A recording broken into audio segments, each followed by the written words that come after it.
உங்களை மகிழ்ச்சி கடலில் ஆழ்த்தவிருக்கிறேன். இசை ஞானி இளையராஜா சரோட ஒரு பிரம்மாண்டமான இசை நிகழ்ச்சி 11th ஜூலை 2026 ஓவோ அரீனா வெம்ப்ளியில நடக்க இருக்கு.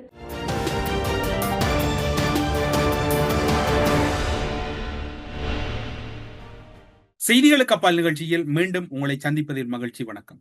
கடந்த ஓரிரு தினங்களாக தொடர்ச்சியாக நீர்கொழும்பு சிறைச்சாலையில் இடம்பெற்ற விவகாரமும் அதன் பின்னணியும் அதற்குள் இருக்கக்கூடிய அரசியலும் அதனை வழிநடத்தியவர்கள் தொடர்பான தகவல்கள் ஊடகப் பரப்பில் பேசப்பட்டுக் கொண்டிருக்கின்றன. இன்னும் ஒரு முக்கியமான விடயம், நாம் இந்த நீர்கொழும்பு சிறைச்சாலை மீதான தாக்குதல் இடம்பெற்ற அன்றைய தினமே இந்த தளத்திலே வெளிப்படுத்தி இருந்தோம். ஏதோ ஒரு பெரியதொரு விடயத்தை மறைப்பதற்காக இந்த சம்பவம் இடம்பெறுகிறது. அந்த விடயம் என்பது அந்த ஊடக பரப்பிலும் சரி, பொதுத்தளத்திலும் சரி பேசப்படுகின்ற வீதம் என்பது மிக மிக குறைவாக இருக்கும் என்கின்ற ஒரு சந்தேகத்தை வெளிப்படுத்தி இருந்தோம். கிட்டத்தட்ட அந்த சந்தேகம் இப்போது நிரூபணமாகி இருக்கிறது. நாடாளுமன்றத்துக்குள்ளும் சரி, வெளியிலும் சரி, போதைப்பொருள் கடத்தல்காரர்களின் மனித உரிமைகள் பாதுகாக்கப்பட வேண்டும் என்கின்ற பேசுகின்ற அளவுக்கும், அவர்களுக்கு உரிமை பாதுகாக்கப்பட வேண்டும் என்கின்ற குரல் எழுப்புகின்ற அல்லது கருப்பு பட்டி போராட்டம் நடத்துகின்ற அளவுக்கு இன்று அரசியலின் சீரழிவு வெளிப்பட்டு நிற்கின்ற ஒரு துர்ப்பாக்கிய நிலை அல்லது ஒரு துன்பியல் சம்பவம் இலங்கையிலே அரங்கேறி இருக்கின்றது.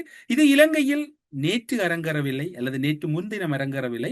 ஆண்டாண்டு காலமாக இலங்கையில் வாழ்ந்த ஈழத்தமிழர்களுக்கு இழைக்கப்பட்ட அநீதியின் அல்லது வெளிப்பாட்டின் பிரதிபலிப்பு தான் இப்போது தென்னிலங்கையில் இடம்பெறுகிற ஒரு சம்பவத்தின் வெளிப்பாடாக இருக்கின்றது என்று பலரும் பேசிக்கொள்ளுகின்ற அல்லது முணுமுணுக்கின்றதை கேட்கக்கூடியதாக இருக்கின்றது. சிறைச்சாலை சம்பவத்திற்காக குரல் கொடுக்கின்ற அல்லது சிறைச்சாலையில் மனித உரிமைகள் பாதுகாக்கப்பட வேண்டும் என்ற தரப்பு உயிர்த்த ஞாயிறு தாக்குதலின் சூத்திரதாரிகளை சட்டத்தின் முன் நிறுத்துங்கள், ஏன் அந்த விசாரணையை தாமதப்படுத்துகிறீர்கள் என்று ஒரு துளியளவும் பேசாத ஒரு மிகவும் ஒரு பாரதூரமான சம்பவம் ஒன்று இடம்பெற்றுக் கொண்டிருக்கின்றது.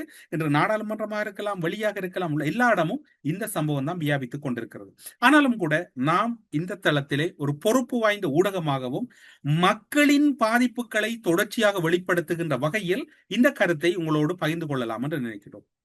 கோட்டாபய ராஜபக்ச எந்த ஒரு தொடர்பும் இல்லாமல் சாதாரணமாக ஒரு முன்னாள் ஜனாதிபதி என்கின்ற நிலையில் இருந்தவர் திடீரென்று நீதிமன்றத்துக்கு சென்று என்னை கைது செய்யக்கூடாது, எனக்கும் எந்த விதத்திலும் எந்த கைதுகளும் இடம்பெறக்கூடாது, அதற்கான ஒரு முன் அனுமதியை தாருங்கள் என்று நீதிமன்றத்தின் உதவியை நாடி இருந்ததை நீங்கள் அனைவரும் அறிந்திருப்பீர்கள். அது மட்டுமல்லாது அவர் கூறிய மிக முக்கியமான ஒரு வேடிக்கை அல்லது வினோதம் அல்லது ஒரு கோமாளித்தனம் என்னவென்றால், அசாத் மௌலானாவை எனக்கு தெரியாது, அவருடன் எனக்கு எந்த தொடர்புமே இல்லை அவர் என்று கூறியதோடு, அவர் எனக்கு எந்த விதத்திலும் தொடர்புப்பட்டவரும் அல்ல, அவரோடு நான் எந்த ஒரு சந்தர்ப்பத்திலும் நேரே பார்த்தவனும் அல்ல, எனக்கும் தெரியாது என்ற கருத்தை அவர் கூறியிருந்தார். அது மட்டுமல்லாது அவர் அந்த விடயத்திலே கூறுகின்ற போது பல காமெடியான விடயங்களையும் கூறுகின்றார். உயிர்த்த ஞாயிறு தாக்குதலுக்கு முன்னர் முன்னாள் ஜனாதிபதி கோட்டாபய ராஜபக்சவின் மிரிகான இல்லத்திற்கு வருமாறு இனிய பாரதி என்பவருக்கு அழைப்பு விடுக்கப்படுகிறது. அப்போது இனிய பாரதி எங்கிருந்தார், ஏன் இனிய பாரதிக்கு அழைப்பு விடுக்கப்படுகிறது? இனிய பாரதி ஒரு விஐபியா அல்லது விவிஐபியா, ஒரு ஜனாதிபதி வேட்பாளர் அழைப்பு விடுக்கின்ற அளவுக்கு அவ்வளவு ஒரு முக்கியமானவரா அன்றைய நாட்களில் என்று கேட்டால், இனிய பாரதியை பொறுத்தவரையில் மகிந்த வீட்டினுடைய ஒரு செல்ல பிள்ளையாகத்தான் இருந்தார். தமிழ் என்கின்ற ஒரு அடையாளத்தை வைத்துக் கொண்டு தமிழர்களை வதைத்த ஒருவராகத்தான் இருந்தார். அன்றைய காலப்பகுதியில் அழைப்பு விடுத்ததாகவும், அவர் அங்கு சென்ற போது அசாத் மௌலானா பிள்ளையான், அதாவது சிவனேஸ்வரை சந்திரகாந்தனின் என்பவருடைய இளைய சகோதரர், அவரது பொருளாளராக இருக்கக்கூடிய ஜெயராஜ், ஆனால் அந்த தகவல் திரட்டிலே இன்னும் ஒரு கருத்து கூறப்படுகிறது, அந்த கட்சியினுடைய செயலாளர் பிரசாந்தன் இருந்ததாக. ஆனால் அதனை நீதிமன்றத்திலே சொலிசிட்டர் ஜெனரல் சட்டமாதிப திணைக்களத்தின் சார்பில் சமர்ப்பிக்கப்பட்ட அறிக்கையில் இருக்கின்றதா இல்லையா என்பதனை நாம் உண்மையாக உறுதிப்படுத்த முடியவில்லை. இருந்தாலும் விசாரணைகளில் தெரிய வருவதாக சட்டமாதிபர் நீதிமன்றத்தின் கவனத்துக்கு எடுத்து சென்றிருக்கிறார். அசாத் மௌலானாவை தெரியாது என்றவர் பிள்ளையாரின் சகோதரர் வரைக்கும், அது மட்டுமல்லாது இனிய பாரதி வரைக்கும் அழைத்து கூட்டம் நடத்துகின்ற அளவுக்கு அவருடைய மிரிகான இல்லம் இருந்திருக்கிறது. உயிர்த்த ஞாயிறு தாக்குதல் தொடர்பான விசாரணைகளின் அடிப்படையில் தம்மை பயங்கரவாத தடுப்பு சட்டத்தின் கீழ் கைது செய்ய வேண்டாம் என கோரி முன்னாள் ஜனாதிபதி கோட்டாபய ராஜபக்ச தாக்கல் செய்த மனு விசாரணைக்கு எடுத்துக் கொள்ளப்பட்ட போது சட்டமாதிப திணைக்களம் தன்னுடைய கடமையை செய்திருக்கிறது. கோட்டாபய ராஜபக்ச அவர்களே, உங்களுக்கு தெரியாது, ஏனென்றால் அவருக்கு சில வேளை இப்போது பல்வேறுபட்ட வியாதிகளால் பீடிக்கப்பட்டிருப்பதனால் மறதி நோய்கள் இருக்கலாம். அந்த அடிப்படையில் சட்டமாதிப திணைக்களம் அதனை ஞாபகமூட்டி இருக்கிறது. தம்மை கைது செய்யும் முயற்சி அசாத் மௌலானா வழங்கிய வாக்குமூலத்தின் அடிப்படையில் மேற்கொள்ளப்படுவதாக குறிப்பிட்டிருந்த கோட்டாபய ராஜபக்ச அசாத் மௌலானா என்பவர் முன்னர் குறிப்பிட்டவர் அசாத் மௌலானாவை தனக்கு தெரியாது, எந்த விதத்திலும் தொடர்பு இல்லை, அவரை நான் எந்த வகையிலும் அறியேன் என்று கூறியிருக்கிறார். ஆனால் பிள்ளையானுடைய பல தொலைபேசி அழைப்புகளை அவர் சிறை செல்வதற்கு முன்னர் இவர் கோட்டாபாய ராஜபக்ச பாதுகாப்பு அமைச்சின் செயலாளராக இருக்கின்ற போது மொழிமாற்றம் செய்து கொடுத்தது யார் என்பதையும் அவர் மறந்து விட்டார் போல் தெரிகிறது. சட்டமாதிப திணைக்களகத்தின் சார்பில் ஆஜரான மேலதிக சொலிசிட்டர் ஜெனரல் சுகர்ஷி கேரத் கோட்டாபாய ராஜபக்ச மனுவில் தெரிவித்துள்ள இந்த கூற்று உண்மைக்கு புறம்பானது. அவர் தெரியாது என்று கூறினாலும் அதற்கான காணொலியை பாருங்கள். எப்படி நடந்து செல்லுகிறார், மிரிகான இல்லத்தில் எப்படி நடந்து செல்லுகிறார். இனிய பாரதி செல்வதற்கு முன்னராகவே அசாத் மௌலானாவும் பிள்ளையானின் சகோதரரும் டிஎம்பிபி கட்சியினுடைய பொருளாளரும் அங்கு இருந்ததாக குறிப்பிட்டவர் கோட்டாபய ராஜபக்சவும் அசாத் மௌலானாவும் இணைந்திருக்கும் புகைப்படம் ஒன்றையும் அவர் நீதிமன்றத்தின் கவனத்துக்கு கொண்டு வந்திருந்தார். கடந்த தவணைக்கு முந்தைய தவணத்தில் அந்த புகைப்படத்தின் பின்னணியை நீதிமன்றத்துக்கு விளக்குகின்றார். நீதிமன்றம் கேட்கின்றது, இந்த புகைப்படம் உண்மையானதா? ஏனென்று சொன்னால் இப்போது ஏஐ தொழில்நுட்பத்தினூடாக கூட பல புகைப்படங்கள் வழங்கப்படலாம் என்பதனால் அதனை பகுப்பாய்வு செய்வதற்காகவும் நீதிமன்றம் சில நடவடிக்கைகளை எடுக்கின்றது. அது மட்டுமல்லாது அவர்கள் கூறுகின்ற அந்த அடிப்படையில் பார்க்கின்ற போது இனிய பாரதி வழங்கிய வாக்கு மூலத்தின் அடிப்படையில் தான் இந்த புகைப்படங்கள், மிரிகானை இல்லத்தில் இடம்பெற்ற சந்திப்புகள் எல்லாம் உங்களோட கணம் நீதிபதி அவர்களே உங்களுடைய கவனத்துக்கு நாங்கள் எடுத்து வந்திருக்கிறோம். அதன் அடிப்படையில் உயிர்த்த ஞாயிறு தாக்குதலுக்கு முன்னர் ஒரு நாள் கபில கெதவிதாரண என்பவர் இனிய பாரதிக்கு தொலைபேசி அழைப்பை ஏற்படுத்தி கோட்டாபய ராஜபக்சவின் மிரிகானை இல்லத்துக்கு வருமாறு, அதாவது அழைப்பு விடுக்கிறார்கள். ஒரு புலனாய்வு அதிகாரி அழைப்பு விடுக்கின்றார், கோட்டாபய ராஜபக்சவின் இல்லத்துக்கு வாருங்கள் என்று. இனிய பாரதி கருணா மற்றும் பிள்ளையான் ஆகிய குழுக்களுக்கு இடையில் தொடர்புடையவராக இருந்ததுடன் கிழக்கு மாகாணத்தில் இடம்பெற்ற கடத்தல், காணாமலாக்குதல், என்னென்னவெல்லாம் ஒரு மனித குலத்துக்கு எதிரானதோ அத்தனையும் செய்த ஒருவராகத்தான் இனிய பாரதி இருக்கின்றார். கடுமையான குற்றச்சாட்டுகள் தொடர்பாக குற்றத்தடுப்பு புலனாய்வு பிரிவினர் பல்வேறுபட்ட வழக்குகள், திருக்கோயில் பிரதேச சபையின் தவிசாளர் உதயகுமாராக இருக்கலாம், அல்லது பல்வேறுபட்ட கடத்தல்களாக இருக்கலாம், திருக்கோயில் கடத்தல் காணாமலாக்குதலாக இருக்கலாம், பல்வேறுபட்ட வழக்குகளுக்காக இப்போது மட்டக்களப்பு நீதிமன்றத்திலே முன்னிலைப்படுத்தப்பட்டு மட்டக்களப்பு சிறைச்சாலையிலே தடுத்து வைக்கப்பட்டிருக்கிறார். அழைப்பை ஏற்று இனிய பாரதி திருக்கோயிலிருந்து மிரிகானையில் உள்ள கோட்டாபய ராஜபக்சவின் இல்லத்துக்கு வருகிறார். இவ்வாறான ஒருவர், அவர் கிட்டத்தட்ட ராஜபக்ச குடும்பத்தை பொறுத்தவரையில் சொல்ல போனால் அவர்களுக்கு இவர்கள் எல்லாம் அவர்களுக்கு இணையானவர்கள் தான் என்றால் அந்த தகுதி உடையவர்களைத்தான் அவர்கள் அழைப்பார்கள். அங்கு சென்ற போதுதான் அவருக்கு முன்னராகவே இவர்கள் இருந்ததாகவும் அசாத் மௌலானா, பிரசாந்தன், பிள்ளையானின் சகோதரர், அவரது பொருளாளர் ஜெயராஜ் ஆகியோர் மேலும் அங்கு இருந்ததாக இனிய பாரதி கூறியதாகவும் நீதிமன்றத்திலே ஒரு தகவல் தெரியப்படுத்தப்பட்டிருக்கின்றது. ஏற்கனவே அசாத் மௌலானாவை தெரியாது என்று கூறியவர் 2 இடங்களிலே சட்டமாதிப திணைக்களத்தின் சார்பில் ஒரு அறிக்கையும் காணொலியும் புகைப்படங்களும் நீதிமன்றத்தின் கவனத்துக்கு கொடுக்கப்படுகிறது. அது மட்டுமில்லாது இனிய பாரதியின் வாக்கு மூலமும் இவருக்கு எமனாக மாறப்போகிறது. இந்த காணொலியை நீங்கள் மிக நிதானமாக பாருங்கள். எப்படி செல்லுகிறார், எவ்வாறு செல்லுகிறார். ஒரு முன்னாள் ஜனாதிபதி ஒரு நாட்டிலே மக்களை சந்திப்பது வேறு. ஒரு ஆயுத குழுக்களை இவர் சந்தித்திருக்கிறார் என்றால் இவரால் கடத்தப்பட்டவர்கள், காணாமலாக்கப்பட்டவர்கள், கப்பம் பெறப்பட்டவர்கள் எத்தனை தொகையாக இருக்கக்கூடும் என்பதை நாம் அனைவரும் ஒரு முறை சிந்தித்து பார்ப்போம். இப்போது அசாத் மௌலானாவை தெரியாது என்றால் சில வேளை கோட்டாபய ராஜபக்சவுக்கு மறதி வியாதிகளும் இருப்பதற்கு வாய்ப்பு இருக்கின்றது.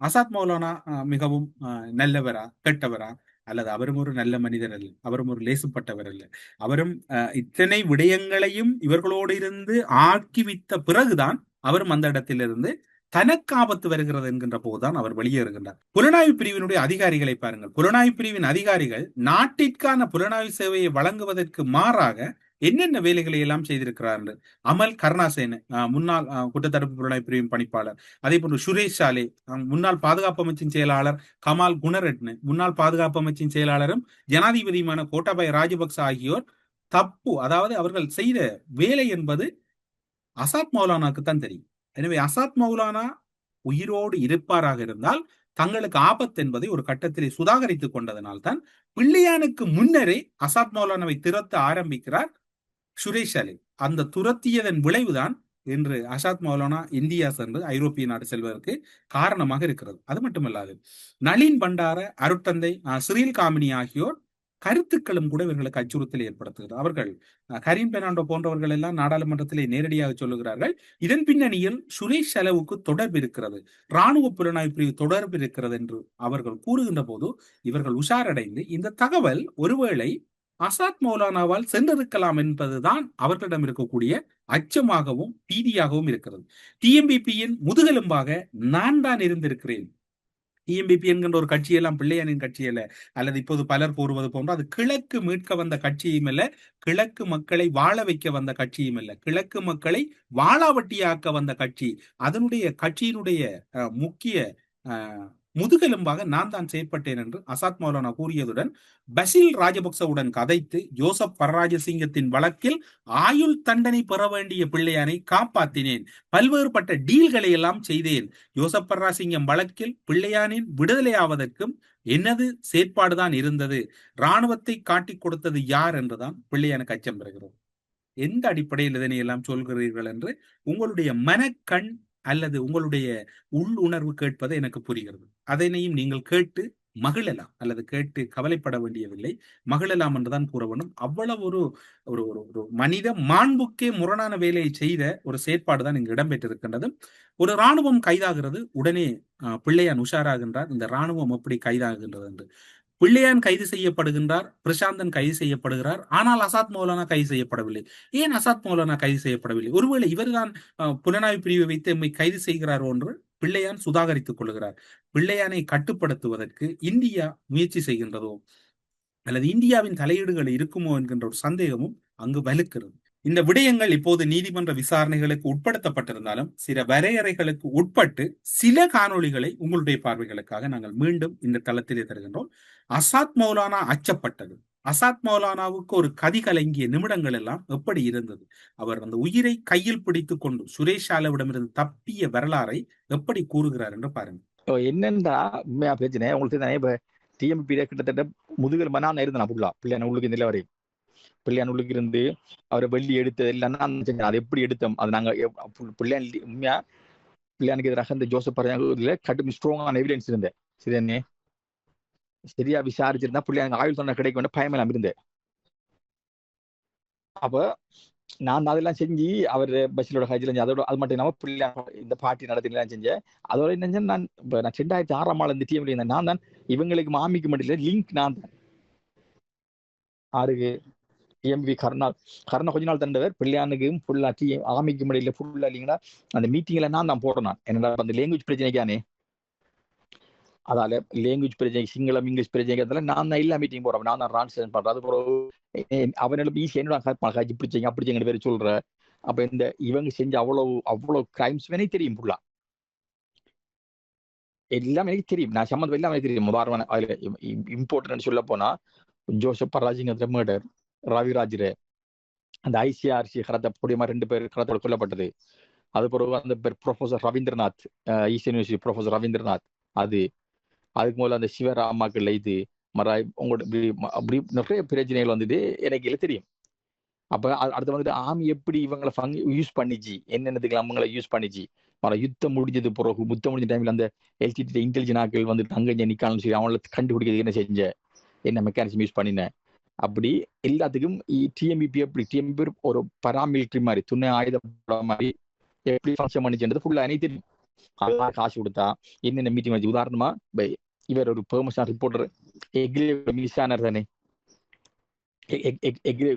கூட அவர் என்ன நடந்துச்சு அவருக்கு உண்மையா அவர் யார் அந்த ஆபரேஷன் செஞ்சா எல்லாமே தெரியும் எனக்கு. ஏன்னால் இவங்க வந்துட்டு இப்போ டிஎம்பிபியில வந்துகிட்டு பிள்ளையானா ஆமியோட கிட்டத்தட்ட ஒரு ஒரு ஒரு குரூப் மாதிரி வேலை செஞ்சேன். அதாவது ஆமியை வந்துட்டு சில டாஸ்க்கள் இவங்க வச்சு செஞ்சவங்க எம்ஐ இவங்களை வச்சு இவங்கள்ட்ட கொடுக்க இவர்கிட்ட கொடுத்து போய் இதை செய்யுங்க அப்படின்னா இவங்க செய்யற செஞ்சு விட்டு செஞ்சு முடிச்சோன்னா நாக்கு வெளிநாட்டுக்கு அனுப்புற இவங்களுக்கு பே பண்ற இவங்களோட பராமரிப்பு ராசி குரூப் இருந்த மாதிரி அதோட மோசம் அவங்களை வச்சு ஃபங்க்ஷன் பண்ணினேன்.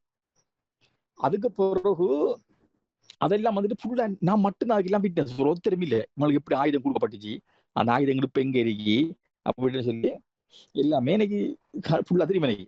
இதோட என்ன நடந்ததுன்னு சொன்னால் பிரச்சனை எங்க ஸ்டார்ட் ஆச்சுன்னா உண்மையான பிரச்சனை இப்ப இது அதை மிடிக்கக்குள்ள பிள்ளையான உங்களுக்கு இருந்தவர் தானே. அந்த டைம்ல வந்துகிட்டு அந்த அரசாங்கம் தொடர்ந்து இருக்கும்னு சொன்னால் பிள்ளையான வந்துட்டு வெளியே வாரத்துக்கு எந்த வாய்ப்பு இருக்கல. அந்த அரசாங்கம் இருந்தா இது மைத்திரி ரணில் அரசாங்கம் இருந்தா அந்த அட்டர்னி ஜெனரல் வெரி ஸ்ட்ராங்கா இருந்தான் இவருக்கு எதிராக பிள்ளையானுக்கு எதிராக வெரி ஸ்ட்ராங்கா. அப்ப அவரை வந்துகிட்டு அவன் எந்த டைம்லயும் வந்துகிட்டு அவன் அவர் அந்த இந்த கேஸை நடத்துறவன் வெரி ஸ்ட்ராங்கா இருந்தான். அப்ப அதுல இருந்து பிள்ளையான வெளியாக ஆட்சி மாற்றம் வரணும் தேவைப்படு இருந்துச்சு கட்டாயம். இல்லாட்டி எல்லாரும் அரெஸ்ட் பண்ணலாம். அப்பதான் இந்த ஈஸ்டர் பிரச்சனை கிரியேட் ஆயிடுச்சு. அதுல வந்துக்கிட்டு உண்மையா இதுல ஆறு பின்னாடி இருந்தா சஹ்ரான் என்ற ஆளை யாமி எப்படி யூஸ் பண்ணிச்சு, அதுக்கு பிள்ளையான என்ன ஹெல்ப் பண்ணினார். அடுத்து வந்துட்டு அந்த அந்த மாவீர் இந்த வேணுகள் அந்த அந்த மௌனதியில கொல்லப்பட்ட போலீஸ் அந்த அதுக்கு பின்னணி என்ன, அப்படி அது இன்னைக்கு எப்படி தெரியுமா? இதுல வந்துட்டு ஈஸ்டர் குண்டு ஓடி இப்படி உண்மையான சூத்திரதாரி யாரு? அது சஹ்ரானாக்கள் தான் செஞ்ச. பட் அவங்க செய்ய எப்படி யூஸ் பண்ணின, அவளுக்கு எப்படி எப்படி சப்போர்ட் பண்ண, எப்படி ஃபண்ட் கொடுப்பட்ட, அவள் ஒரு 7 மாதம் பிள்ளை ஜெயில இருந்தாங்க. அந்த ஜெயிலுக்குள்ள என்ன ரிலேஷன்ஷிப் இருந்தா அவளுக்குள்ளே, வெளியே வந்து அவள் எப்படி கான்டாக்ட்ல இருந்தாங்க, அப்படி நிறைய விஷயங்கள் அதுல இருக்கு. அப்ப எங்க இந்த பிரச்சனை ஸ்டார்ட் ஆச்சுன்னா, எனக்கும் பிள்ளையானுக்கு முடியல அந்த ஹரின் பெர்னாண்டோ எம்பியும் அடுத்து வந்து நளின் பண்டார அடுத்தது ஃபாதர் சிரில் காமினி மெத்தி ஒரு ஃபாதர் இருக்கார் கொழும்புல. அவரும் ஒரு 8ஆம் மாசம் போன வருஷம் 8ஆம் மாசம் அந்த டைம்ல ஒரு டக்க மாதிரி பார்லிமெண்ட் அவங்க வேறு ஒரு பிரஸ் கான்ஃபரன்ஸ் கைக்க தோங்கினாங்க. அப்படின்னா இந்த ஈஸ்டர் குண்டுவெடிப்புல ஆமிக்கு சம்பந்தம் இருக்கு, இப்ப இருக்கு அந்த டைரக்டர் சுரேஷ் சாலைக்கு சம்பந்தம் இருக்கிறாங்க. அதெல்லாம் பிரச்சனை ஸ்டார்ட். அப்ப அந்த விஷயம் வந்த உடனே ஆமிக்கு அந்த சுரேஷ் சாலைக்கு டவுட் கிளிக் ஆச்சு. இது எப்படி இவங்க தெரிய வருதுன்னு சொல்லி அவங்க டவுட் பட்டாங்க. நான் தான் அதை சொல்லிக்கணும்னு சொல்லி, சே நான் சொல்லவே இல்லை, நான் சொல்ல அப்போ சொல்லி போறேன். அது எப்படி லீக் ஆச்சுன்னே தெரியல இன்னைக்கு. அது கண்டுபிடிக்கும். அது இவன் அதோடால் இந்த என்ன அவங்க அவர் ஜோதிச்சார் அப்படின்னா இது ஒருத்தருக்கு தெரியாத விஷயம் இப்படி தெரிய வந்தவங்களுக்குன்னு சொல்லி அவங்க டவுட் பண்ணாங்க. அதோட என்ன நடந்தா பிள்ளையானுக்கு டவுட் வந்து அப்படின்னு சொன்னால், ஜோசப் பராசின் கொலையில பிள்ளைய 3ஆவது சந்தேக நபர் சரிதானே, 4ஆவது சந்தேக நபர் வந்துகிட்டு இல்ல ஆர்டர் போட்டவர் தான் செஞ்சால் இல்லை செஞ்சாச்சு அவர் தான் நேரடி மாஸ்டர் மைண்ட். அது மாஸ்டர். அதோட என்னென்றால் பிள்ளையான கொலையில வந்துகிட்டு 4ஆவது சந்தேக நபர் வந்து ஒரு ஆமியாள் கலீலன்னு சொல்லி அவரை வந்துகிட்டு சிஐடி பிடிச்சி பிள்ளையான அரெஸ்ட் பண்ணி அவரை பிடிச்சார். அதுக்கு பிறகுதான் இந்த கொலையில ஜோசப் கொலையில ஆமி சம்பந்தம் சொல்லி சாச்சி மாறுச்சு. அவர் பிரச்சனை வந்து இப்ப பிள்ளையாக இவரை காட்டி கொடுத்தாரு, அந்த ஆமியை காட்டி கொடுத்தாரு. அது ஒருத்தருக்கு அதோட பிள்ளைன்னு சொல்லிச்சாரு அப்படின்னு சொன்னால் அந்த பிள்ளையான அரெஸ்ட் பண்ணினது சிஐடி பிரசாந்த் நான் பிடிச்சானே, அதுல என்ன வந்துட்டு சிஐடி என்ன ஒரு என்கொயரி கூட என்ன கூப்பிடல சிஐடி. அதைத்தான் பிள்ளை டவுட் பண்ணார் புறவு அப்படின்னா ஏன் என்ன ஒரு என்கொயரி கூட கூப்பிடல அவனுக்கு. அப்ப அவர் நினைச்சார் அப்படின்னு சொன்னால் புறவு இவங்க டவுட் வந்து இருக்கு நான் தான் சிஐடி தகவலை கொடுத்துக்கோங்க சொல்லி என்ன அரெஸ்ட் பண்ணதுக்காக வேண்டி நான் சிஐடிக்கு தகவல் கொடுத்து நான் இந்த மாதிரி இல்லாட்டி அவர் எப்படி நான் ஜோதிச்சார் பிள்ளையான் வந்தா என்ன தவித்து பிள்ளையான் இல்ல அப்ப கட்டாயம் மினிட்டு வாக்குமூலம் வாங்கிடுவாங்க கூப்பிட்டு பிள்ளையான் என்ன செஞ்சார், பிள்ளையானுக்கு எப்படி நடந்துச்சு பிள்ளையான் அவங்க ஒரு வாக்குல அப்ப அவர் டவுட் வந்து சிஐடி ஏன் உங்கள்ட்ட ஒரு வாக்குமூலம் வாங்கல, ஏன் உங்களுக்கு கூப்பிட கூட இல்லை. அப்ப அவர் டவுட் பண்ணாரு என்ன சொன்னால் நான் தான் அந்த ஆமிக்காரன தகவலை சிஐடி கொடுத்து கேஸ் எக்ஸ்ப்ளோர் பண்ணினா தான் சொல்லி. அப்ப அவருக்கு இன்னொரு சில இந்தியா வந்துகிட்டு அவர் யோசிச்சார் இந்தியா வந்துகிட்டு எனக்கு கூடாக பிள்ளையான லொக் பண்ணதுக்கு ட்ரை பண்ண அந்த மாதிரி ஃபீலிங்ஸ் அவர் வந்துச்சு. அவர் அப்படி யோசிச்சார் அவர் அப்படின்னா இந்தியா என்னை கூட வந்து இந்தியா இவரை தொடர்ந்து லொக் பண்ணி போட்டு ஆமிஷம் பட்டு எடுக்க. அப்ப இவர் அந்த டவுட் பிள்ளையானுக்கு வர சுரேஷ் சாலையாக்களுக்கு இந்த டவுட் வர 2 பேரும் சந்திச்சு பார்த்து பார்த்தாங்க. நான் ஒரு டேஞ்சரான இல்லா தகவல் நீ தெரியுமானதால நான் சில எப்பவுமே ஆபத்தா வரலாம் முடிவு எடுத்தாங்க அவங்க. அடுத்த நான் தகவலை எம்பசிக்கலாம் சொல்லியிருப்பேன், வெளிநாட்டை மாசிக்கலாம் சொல்லியிருப்பேன்னு சொல்லி. அப்ப அந்த பிரச்சனை ஸ்டார்ட் ஆச்சு எங்களுக்குள்ள. மெயின் பிரச்சனை பிள்ளையான பிரச்சனை சமாளிச்சாலும் ஆமியோட பிரச்சனை பெரிய பிரச்சனை. ஆமியோட என்ன எம்ஐட பிரச்சனை பண்ணுச்சுன்னா அது இப்ப இருக்க அந்த எம்ஐஎஸ்எஸ் டிரெக்டர் இருக்காரு சுரேஷ் சாலை ஸ்டேட் டிபார்ட்மெண்ட், அவருக்கு இப்ப பெரிய பிரச்சனை இந்த ஈஸ்டர் குண்டுவெடிப்புல அவர் சம்பந்தப்பட்டது. அடுத்து கோத்தபாயாக்கள் அந்த கோத்தபாய் பெரிய டிஃபென்ஸ் செக்ரட்டரி சம்பந்தப்பட்டதுக்கெல்லாம் நான் மட்டும் தான் நேரடி ஆதாரம். அப்ப அதான் இப்ப பிரச்சனை அவங்கள பிரச்சனை.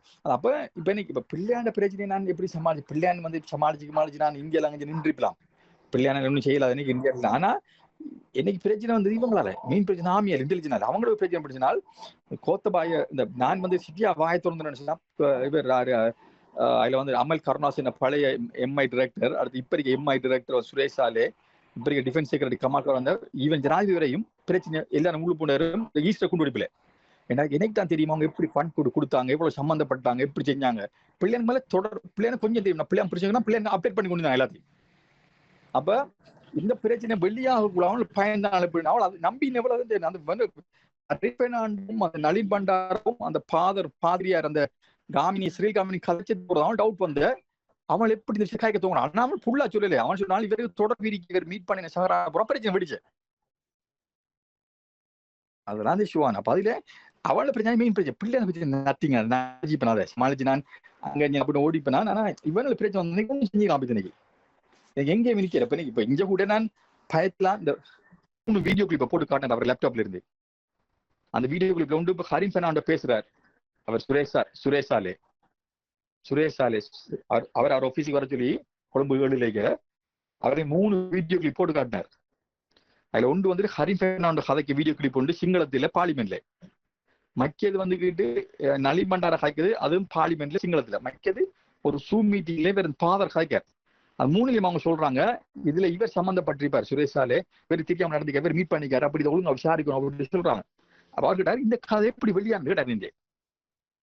இப்ப நான் சொன்னேன் சார் நான் சொல்ல அவர் அந்த இந்த போன் எல்லாம் வாங்கி ஃபுல்லா பறிச்சு போன் எல்லாம் வாங்கி இந்த போனை ஃபுல்லா செக் பண்ணினா இதுல என்ன நடந்த அவருக்கு பிரச்சனை சொன்னா அந்த மீட்டிங் நடந்த இடம் தானே. இப்ப இவர் வந்து சஹரநாக்ல மீட் பண்ற அந்த இடத்துக்கு நான் போய் இவர் வந்து நானும் அவரும் போய் அவங்க வந்து மீட் பண்ணி கொண்டிருக்கக்குள்ள அவங்க உள்ளுக்கு மீட் பண்ணிக்கொள்ள நான் வெளியே இருந்த அந்த இடத்துல சும்மா போட்டோ எடுத்து வச்ச போன்ல அந்த தோட்டத்தை அந்த போட்டோ என்ன போன்ல இருந்து அவர் அது போட சொன்னாரு இந்த போட்டோ நீங்க வச்சு கொண்டு போன் போட்டு பிரச்சனை ஆயிடுச்சு. அவர் சொன்னாரு இது எப்படி இவங்க தெரிய வந்து அப்படி சொல்லி அவர் பிரச்சனை ஆயிடுங்க. இப்ப கட்டுங்க என்கொயர் பண்ணினேன் 10 மாசம் 15ஆம் தேதி. அப்ப எனக்கு நான் அப்பா ஃபெஸ்ட் நான் எனக்கு தெரியாது நானும் கேள்வி யோசிச்சு நான் எப்படி தெரிய முடியும் இல்ல இது வேற ஆறு இது அவசரம் உண்டு இதை பத்தி நான் கதைச்சிருக்கணும் அவர் இல்லாட்டி நீங்க கதைச்சிருக்கணும் இல்ல பிள்ளையானுங்க நல்ல டவுட் இப்ப இது ஆறு சொல்லிருப்பான்னு நான் சத்தியமா சொல்லலண்டு. அதுக்கு பிறகு நான் பிள்ளையான்ட்ட போன் பண்ணி சொல்லிட்டேன் அவரத்தை வச்சு இப்படி பிரச்சனை வந்து பிள்ளையோட குடும்பம் வந்தவர் வந்து பிள்ளையான யாருன்னா வளமையா என்னோட வளமையா பிள்ளையான அவரை சந்திக்க போற பிள்ளையான அடுத்த ஆண்டு எனக்கு தெரியாம அவர் சந்திக்க போனார் அவர் எனக்கு தெரியாம. ஆனா அதை இன்னைக்கு என்ன செஞ்சானா பிள்ளையான டிரைவர் அம்மலை சொல்லிட்டான் இன்னைக்கு. ஆனா பிள்ளையான கடைசி வரை சொல்லி சந்திக்க போறேன்னு சொல்லி பிள்ளையான கூப்பிட்டு சொன்னாரு கொழும்புல வச்சு அப்படின்னால் இப்படி உங்களோட டவுட் போடுவாங்க. அதோட இதே பிள்ளைன்னு கேட்டார் இந்த ஆர்மிக்காரன் இப்படி அரெஸ்ட் பண்ணப்பட்ட இந்த கேஸ்ல இந்த ஜோசப் ராய்ட் அப்ப சிஐடி உங்களுக்கு டீல் உண்மையை சொல்லுங்க நான் உங்களை காப்பாத்துறேன்னு சொன்னாரு. சிஐடி உங்களுக்கு மேல ஒரு டீல் நம்ம இருந்ததா சிஐடி உங்களுக்கு காசியாருன்னு சொல்லி உங்களை பயமுறுத்தாடி போட்டு தகவல் எடுத்து வேணா இல்ல என்ன நடந்த எனக்கு அதை சொல்லுங்க நான் இதை நான் பார்க்கும் பிரச்சனை பரவாயில்ல சொல்லுங்க ஓப்பனான மாதிரி காய்ச்சுவார். அப்ப எனக்கு ரெண்டு டவுட் போட்டாங்க நம்மள சொல்லி அதுக்கப்புறம் பிள்ளையான மற்ற கொழும்பு போயிட்டு என்ன செஞ்சாரு என்ன மட்டங்களை போயிட்டு வர சொன்னவர் ஒரு மீட்டிங் அவசரம் வாங்கன்னு சொல்லி வர நாம அப்ப வரையாக்குள்ள எனக்கு எம்ஐல கொஞ்சம் கனெக்ஷன் இருந்த ஒரு லோ லெவல் கனெக்ஷன் இருந்தேன் எனக்கு எம்ஐல கொஞ்சம். அதுல ஒரு முக்கியமான ஆளை கால் பண்ணி சொன்னார் அவரு தெரியா நான் நீங்க மட்டக்களை போற பிளான் உங்களுக்கு இருக்கான்னு நான் ஒன்றே போறேன் நீங்க போகாதீங்கன்னு சொன்னார் அவர். அப்ப ஏன்னு இல்ல போகாதீங்க இது கட்டும் நான் உங்களோட பழையனதுக்கான சொல்ல நீங்க மட்டக்களை போகாதீங்க உங்களுக்கு எது பிரச்சனைப்படுத்த முடிவு எடுக்காங்க எக்ஸ்டென்ட் பட மாதிரியும் இல்லாட்டி வேற ஒரு பிரச்சனை ஆகிப்பட்டு உங்களை முடிக்கணும்னு சொல்லி பிளான் போட்டிருக்காரு பிள்ளையான். அதுக்கு அப்படின்னா ஒரு முக்கியமான சாவணி உழுகுது. அப்போ நான் பிள்ளையாண்ட மட்டக்களை வாரன்னு சொல்லி போட்டேன். அப்படி இந்தியா போய் 19ஆம் தேதி 15ஆம் தேதி சுரேஷால மீட் பண்ண 16 பிள்ளையான மீட் பண்ண கொழும்புல நான் 18 மட்டக்களை வரணும்னு சொன்னேன். 19ஆம் தேதி மொத்தம் இந்தியா போய்த்தேன். அது பிறகு போய் உடனே ஃபேமிலி எடுத்தேன் இந்தியாவுக்கு வந்த பிள்ளையான காட்சி கொண்டு உள்ள. அப்ப நான் சொன்ன பிள்ளையாண்ட எப்படின்னா எனக்கு இந்தியாவில் ஒரு ஸ்காலர்ஷிப் அந்த அவசரமா அதுக்கு நான் வந்தேன்னு சொல்லி அப்ப திடீர்னு வந்தேன். அப்ப இவர் சுரேஷால கால் பண்ணி கேட்டாரு ஏன் இந்தியா பண்ணீங்க. அப்ப நான் இந்தியா லொக்கேஷன் அனுப்புங்க நான் இன்னைக்கு அங்க ஹெல்ப் பண்ண ஆளுக்கு உங்களுக்கு ஹெல்ப் பண்ண ஆளா அனுப்புறேன் லொக்கேஷன் அனுப்பல நான் மாறிக்கொண்டு இருந்தேன். ஆனா காட்சி கொண்டு பிள்ளையாட காட்சி பிள்ளையாட கிட்ட நீங்க ஏன் ஓடுகள் சந்தேகப்படாதீங்கன்னு அந்த ரெக்கார்ட்ல மீக்கணுது நீ சந்தேகப்படாத நான் ஹெல்ப் பண்ண நீங்க வாங்க நீங்க அவசரப்படாதீங்க அப்படி இப்படி காட்சி என்ன நானும் வரேன் என்ன வரேன் அப்படி சொல்லி நான் அப்படி டைம் எடுத்து வந்து சூசியம் வச்சு கான்டாக்ட் பண்ணி வந்தேன் ஹெல்ப் பண்ண அவனை ஹெல்ப் பண்ண அவன் பயத்துல ஹெல்ப் பண்ணல ஏன்டா அவளை என்ன நம்பல அதான் பிரச்சனை.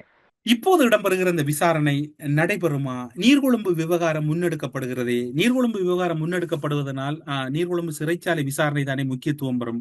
இப்போது உயிர்த்த ஞாயிறு தாக்குதல் நாளைய தினம் வெள்ளிக்கிழமை ஆகிறது. வெள்ளிக்கிழமைக்கு பின்னர் வருமா வராதா அல்லது இனி குறிப்பாக இனி வருகின்ற நாட்களில் எல்லாம் நீர்கொழும்பு விவகாரம் தான் பேசப்படுமா என்கின்ற சந்தேகம் எம்மில் பலருக்கு இருக்கின்றது. அதில் ஒரு நியாயம் இருக்கிறது. ஆனால் அப்படியல்ல. அந்த விசாரணை வேறாக விரைவாக நடந்து கொண்டிருக்கின்றது.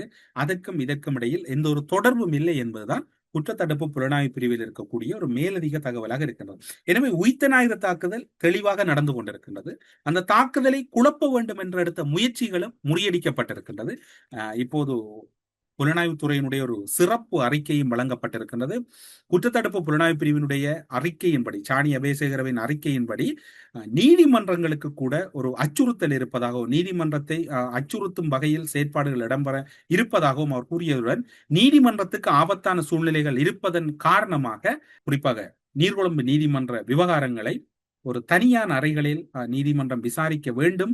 இது ஒரு பாதுகாப்பு விவகாரம் சார்ந்ததாக இருப்பதனால் பாதுகாப்பு அச்சுறுத்தல்கள் அதிக அளவில் இருக்கின்றது என்கின்ற கருத்தையும் குற்றத்தடுப்பு புலனாய்வு பிரிவினர் நீதிமன்றத்தின் கவனத்துக்கு கொண்டு வந்திருக்கிறார்கள். அதனை செவிமடுத்த நீர்கொழும்பு நீதவான் ஷலானி பெரேரா அவர்கள் அந்த நீர்கொழும்பு விவகாரங்களை ஒரு விசேடமான இடத்திலே விசாரிப்பதற்கும், இனி வருகின்ற நாட்களில் கூட ஒரு நீதிமன்றத்துக்கு ஒரு அச்சுறுத்தல் ஏற்படக்கூடிய சூழ்நிலை இருக்கின்றது. ஏனென்றால் அன்றைய நாளினுடைய நோக்கமாக இருந்தது இலங்கையினுடைய நீதிமன்ற கட்டமைப்பு, சட்டம் ஒழுங்கு மற்றும் பொதுமக்கள் பாதுகாப்பை சீர்குலைப்பது. அது மூன்றும் முறியடிக்கப்பட்டிருப்பதனால் இனி வருகின்ற நாட்களில் கொழும்பு நீதவான் நீதிமன்றத்தில் இடம்பெற்ற துப்பாக்கி சூடு போன்று இனியும் இடம்பெறலாம் என்கின்ற ஒரு சந்தேகம் குற்றத்தடுப்பு புலனாய்வு பிரிவினரால் முன்னெச்சரிக்கையாக கொடுக்கப்பட்டிருக்கின்றது. அதனையும் நீதிமன்றம் ஏற்று சில முக்கிய நடவடிக்கைகளை காணொலி வாயிலாக அல்லது அதற்கு மேலதிகமாக சிறப்பு அறைகளில் அந்த வழக்குகளோடு தொடர்பானவர்கள் அனுமதிக்கப்படுகின்ற நடவடிக்கைகளும் நீர்கொழும்பு நீதிமன்றத்தில் இடம்பெற்றிருக்கிறது. இது இனி வருகின்ற நாட்களிலும் இடம்பெறுமா என்பதுதான் இங்கு இருக்கக்கூடிய மேலதிகமான வினாவாக இருக்கிறது. எனவே இப்போது நீங்கள் கேட்பது புரிகிறது. எல்லாம் கூறுகிறீர்கள், எப்போது யார் கைது செய்யப்பட போகிறார்? கோட்டாபய ராஜபக்ச கைது செய்ய வேண்டாம் என்று நீதிமன்றத்தில் கோரிக்கை விடுத்தமையானது மீண்டும் தவணையிடப்பட்டிருக்கிறது. இது முழுக்க முழுக்க சட்டமாதிப திணைக்களத்தின் கட்டுப்பாட்டில் இருப்பதனால், சட்டமாதிப திணைக்களம் ஒருவரை விசாரணைக்கு அழைக்க வேண்டும் என்றால் நீதிமன்ற நியாயாதிக்கத்துக்கு உட்பட்டு அதனையும் விசாரணை செய்கின்ற உரிமை சட்டமாதிப திணைக்களத்துக்கு இருக்கின்றது.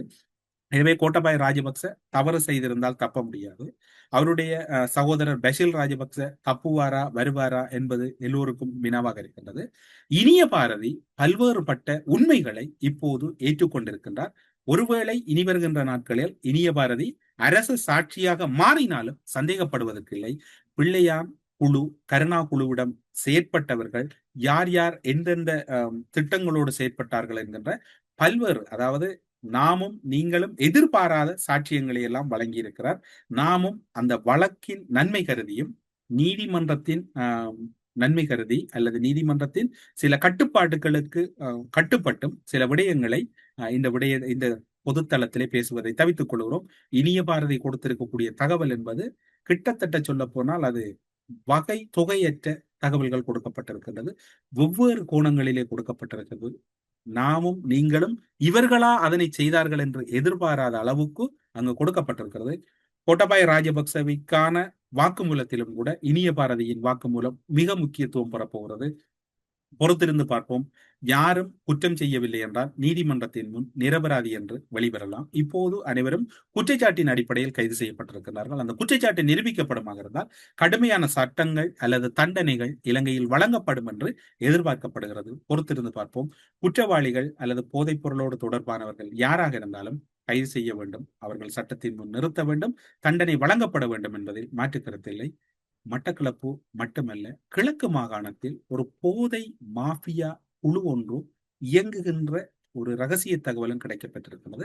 அவை தொடர்பான சில நடவடிக்கைகள் ஆய்வு செய்யப்படுவதனால் முடிந்தவரை அவற்றை நாளை அல்லது வெகு விரைவாக இந்த தளத்திலே உங்களோடு பகிர்ந்து கொள்ளலாம் என்று கூறி, செய்திகளுக்கு அப்பால் நிகழ்ச்சியிலிருந்து விடைபெறுவதற்கு முன்னர் கோட்டாபய ராஜபக்சவுக்கு எமனாக மாறினாரா இனிய பாரதி என்கின்ற ஒரு பெரும் அவலமும் நடந்திருக்கிறது. பொறுத்திருந்து பார்ப்போம். இந்த கைதுகள் எப்படி இடம்பெறப் போகிறது, நீதிமன்றம் இதனை எவ்வாறு வழிநடத்தும் என்கின்ற அந்த எதிர்பார்ப்போடு செய்திகளுக்கு அப்பால் நிகழ்ச்சியிலிருந்து விடைபெற்றுக் கொள்கிறோம். நன்றி, வணக்கம். உங்களை மகிழ்ச்சி கடலில் ஆழ்த்தவிருக்கிறேன். இசை ஞானி இளையராஜா சரோட ஒரு பிரம்மாண்டமான இசை நிகழ்ச்சி 11th July 2026 ஓவோ அரீனா வெம்ப்லியில நடக்க இருக்கு.